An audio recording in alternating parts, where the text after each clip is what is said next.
Wawasan Nusantara, wawasan kebangsaan, 17 SDGs.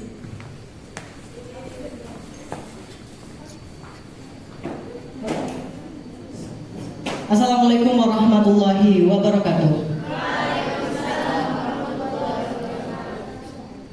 Shalom, nama budaya, Om Swastiastu, salam kebajikan, rahayu.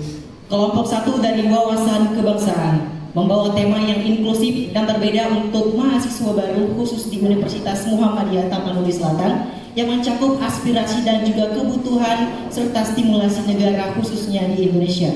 17 SDGs, Sustainable Development Goals atau pembangunan berkelanjutan yang disahkan oleh Perserikatan Bangsa-Bangsa pada tahun 2015 hingga mencapai tujuan pada tahun 2030 akan menjadi subtema untuk mahasiswa baru sehingga tahu sebagai apa pondasi negara yang disahkan secara internasional sebagai wawasan negara yang baru, bukti telah mencetak jenjang yang baru dari tingkat SMA ke jenjang perkuliahan yang akan melambangkan simbol dan warnanya masing-masing terhadap 17 mahasiswa yang telah hadir di depan.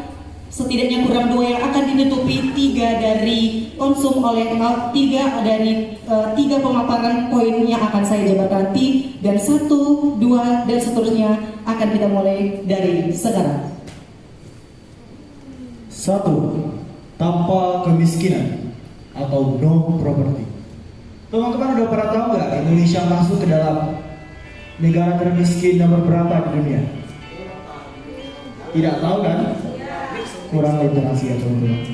Oke, menurut dari survei World Population Review yang diukur dari Gross National Income, Indonesia masuk dalam urutan ke-93 negara termiskin di dunia pada tahun 2024. Hal ini dijelaskan bahwa nantinya dengan SDGs ini akan mengakhiri segala bentuk kemiskinan di seluruh Indonesia dan segala tempat pada tahun 2030. Fokus utama dari SDGs 1 ini merupakan mengurangi tingkat kemiskinan ekstrim, memastikan semua orang memiliki akses terhadap sumber daya dasar, dan melindungi orang-orang yang rentan terhadap risiko sosial dan ekonomi, dan menjadikan Indonesia menjadi unggul pada tahun 2030.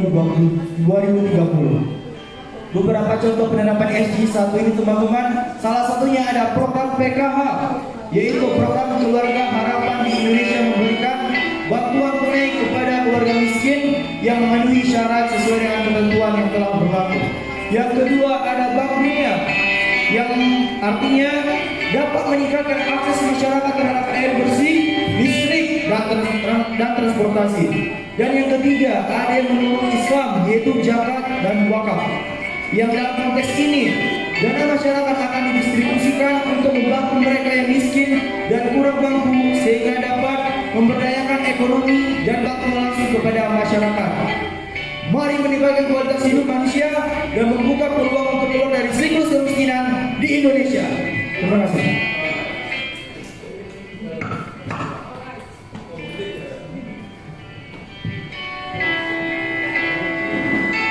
Yang nomor 2, tanpa kelaparan, yaitu mengakhiri kelaparan, mencapai ketahanan pangan, dan memperbaiki nutrisi dan mempromosikan pertanian yang berkelanjutan. Kelaparan disebabkan karena kurangnya konsumsi pangan kronis dalam jangka panjang. Kelaparan kronis berakibat buruk pada derajat kesehatan masyarakat dan menyebabkan tingginya pengeluaran masyarakat untuk kesehatan.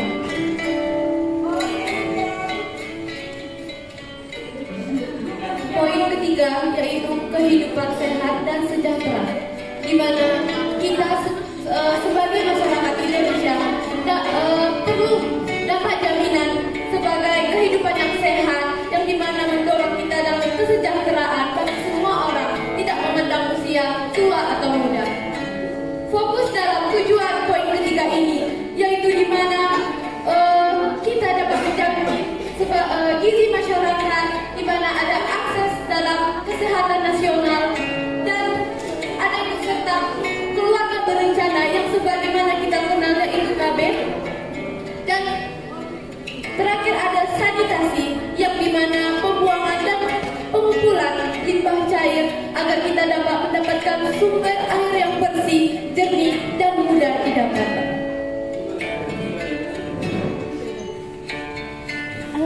Yang keempat, yaitu pendidikan bermutu.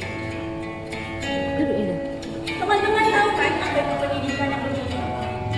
Di sini saya akan menjelaskan. Pendidikan bermutu itu merupakan pendidikan yang berkualitas dengan menjalin kualitas pendidikan yang inklusif dan merata. Inklusif ini artinya semua sistem pendidikan ini memberikan pendidikan tanpa ada yang berbeda-bedakan. Misalnya baik itu yang berkebutuhan khusus, baik yang normal, semua adil diberikan pendidikan.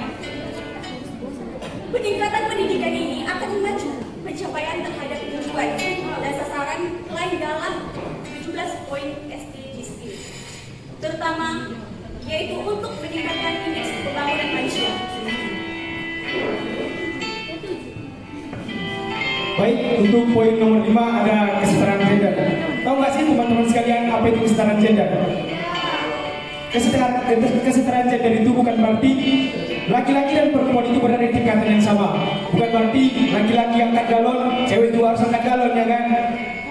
Kesetaraan gender itu berarti untuk membuka peluang ke seluruh umat manusia yang berada di muka bumi ini agar mendapat peluang yang sama, baik itu untuk laki-laki dan perempuan. Jangan ada lagi diskriminasi terhadap kaum wanita. Semisal ada peluang pekerjaan yang hanya diperuntukkan untuk laki-laki, tetapi itu sebenarnya bisa dikerjakan oleh pihak wanita. Bagaimana teman-teman sekalian untuk majunya bangsa ini jika kaum perempuan saja tidak boleh dipekerjakan, yang sebenarnya kaum wanita itu bisa untuk maju di garis terdepan. Dan kita lihat dalam kesetaraan gender ini sangat perlu untuk majunya bangsa ini. Jangan ada lagi kekerasan terhadap kaum wanita dan kaum anak-anak di muka bumi ini, terkhususnya di NKRI kita tercinta ini. Mungkin itu saja untuk poin nomor 5. Selanjutnya kami lanjutkan teman saya. Poin yang ke-6, air bersih dan sanitasi yang layak. Jadi saran saya, kita sebagai mahasiswa mulai dari hal-hal yang kecil dulu, dan dimulai dari menjaga kebersihan lingkungan dan terutama menjaga kebersihan lingkungan air, dan jadilah pemuda yang siap menjadi generasi emas di tahun 2030. Sekian. Baik, poin ke-7, energi bersih dan terjangkau. Tujuan dari energi bersih dan terjangkau adalah menjamin akses ke energi yang terjangkau, andal, berkelanjutan dan modern untuk semua. Energi dan cara menggunakannya harus efisien, berkelanjutan dan bisa mungkin terbarukan. Bagaimana energi yang terjangkau dan bersih dapat membantu mencapai tujuan pembangunan berkelanjutan? Memastikan akses universal terhadap listrik yang terjangkau pada tahun 2030 berarti berinvestasi pada sumber energi bersih seperti tenaga surya, angin, dan termal.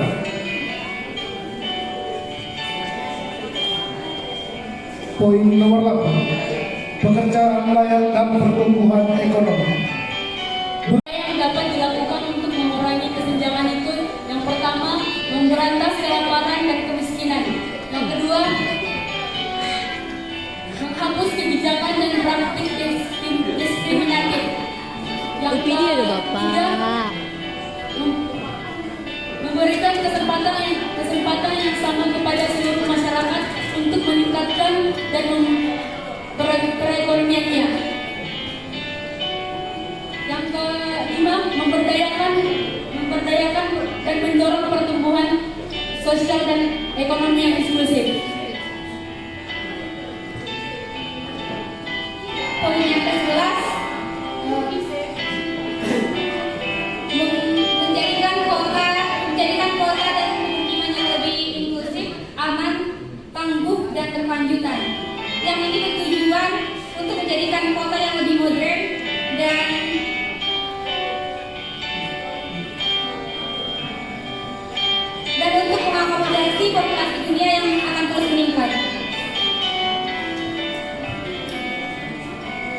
Poin ke-12, konsumsi dan produksi yang bertanggung jawab. Tujuan adalah memastikan pola konsumsi dan produksi yang berkelanjutan.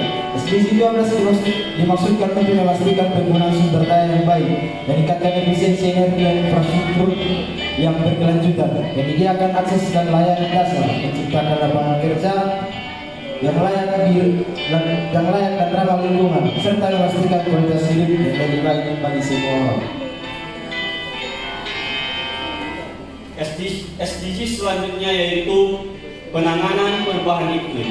Teman-teman semua, kita mengetahui bahwasanya satu negara pun di dunia ini tidak ada yang tidak mengalami perubahan iklim. Maka dari itu teman-teman, kita harus mengetahui bahwasanya apa saja yang menjadi faktor dari perubahan iklim ini. Salah satunya yaitu adalah rumah kaca dan pertambangan. Maka dari itu kami mengajak teman-teman mahasiswa seluruh masyarakat Indonesia untuk melakukan aksi dalam mengatasi dan melakukan pencegahan terhadap penanganan perubahan iklim dengan melakukan salah satu contohnya adalah menanam pohon. Demikian.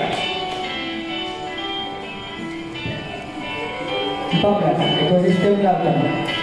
Lautan merupakan sumber kehidupan bagi manusia. Kita bisa lihat di lautan ada ikan, mutiara, rumput laut, dan berbagai macam biota hasil laut yang bisa diambil begitu berlimpah dan sangat mencukupi. Namun tentunya jika hasil laut itu hanya terus-menerus dikuras tanpa dijaga kelestarian alam lautnya, maka tentunya lama-kelamaan tidak ada lagi hasil laut yang bisa dimanfaatkan oleh manusia. Sudah menjadi tugas kita warga Indonesia untuk selalu menjaga kelestarian laut.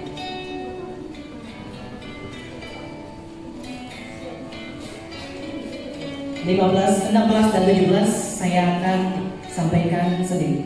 15. Ekosistem daratan peduli terhadap revitalisasi dan juga penghijauan lingkungan untuk tahun 2030 yang lebih tentram untuk generasi kita.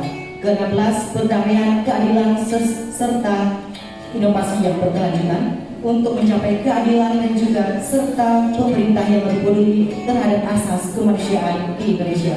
Dan yang terakhir 17. Kemitraan untuk membangun pencapaian tujuan dari manusia.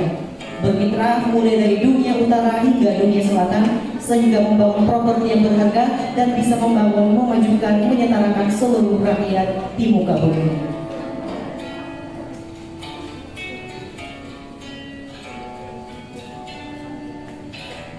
Demikian penyampaian dari kami, teman-teman semuanya. Kami dari kelompok 1 yang bertemakan tentang wawasan kebangsaan. Kami telah menyampaikan 17 SDGs sebagai fondasi perubahan atau fondasi pembangunan yang berkelanjutan yang harus kita lakukan di negara kita. Maka dari itu, kami mengajak semua mahasiswa dan semua kita yang ada di sini untuk sama-sama menerapkan 17 SDGs yang telah kami sampaikan. Demikian, mohon maaf apabila ada kesalahan dalam penyampaian kami dan segala jenis kekurangan yang telah kami sampaikan. Demikian, salam dari kami. Assalamualaikum warahmatullahi wabarakatuh. Shalom, rahayu.